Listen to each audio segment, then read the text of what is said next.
વલસાડ શહેર અને જિલ્લાના વાતાવરણમાં અચાનક પલટો નોંધાયો। હવામાન વિભાગની આગાહી અનુસાર દક્ષિણ ગુજરાતના વિવિધ વિસ્તારોમાં કમોસમી વરસાદની શક્યતા હતી।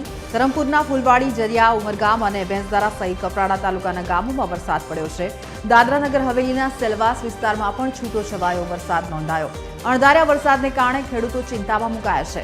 આ કમોસમી વરસાદના ઊભા પાકને નુકસાનની ભીતિ। જિલ્લામાં હજુ પણ વરસાદની આગાહીને લઈને તંત્ર અને ખેડૂતો સાવધ બન્યા છે। વધુ માહિતી સાથે સંવાદદાતા રીતેશ પટેલ અમારી સાથે ફોન લાઈનથી જોડાઈ ગયા છે। રીતેશ, જે રીતે વરસાદની આગાહી બિલકુલથી હતી, પરંતુ તૈયારી કોઈની ના હોઈ શકે, જે રીતનો વરસાદ, શું છે પરિસ્થિતિ હાલ ત્યાંની?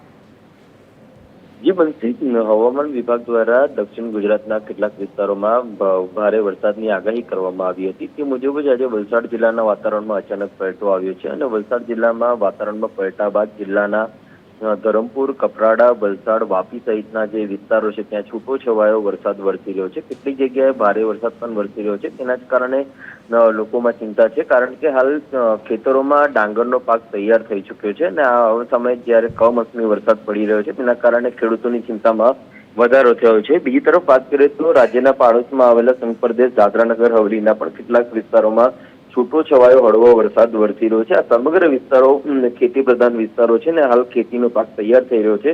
તેવા સમયે કમોસમી વરસાદ વરસ્યો છે, તેના કારણે ખેડૂતોમાં ચિંતાનો માહોલ છે। ખાસ કરીને આજે નવા વર્ષનો પણ તહેવાર છે અને નવા વર્ષમાં જે લોકો છે તે પોતાના પરિવાર સાથે બહાર ક્યાંક ને ક્યાંક ફરવા માટે નીકળતા હોય છે, ત્યારે આજે જે અચાનક જ જિલ્લામાં જે વાતાવરણમાં પલટો આવ્યો છે તેના જ કારણે નવા વર્ષનો પણ તહેવાર બગડતો આગામી દિવસોમાં પણ ભારે વરસાદની આગાહી કરવામાં આવે છે, ત્યારે ખેડૂતોમાં ક્યાંક ને ક્યાંક ચિંતાનો માહોલ છે।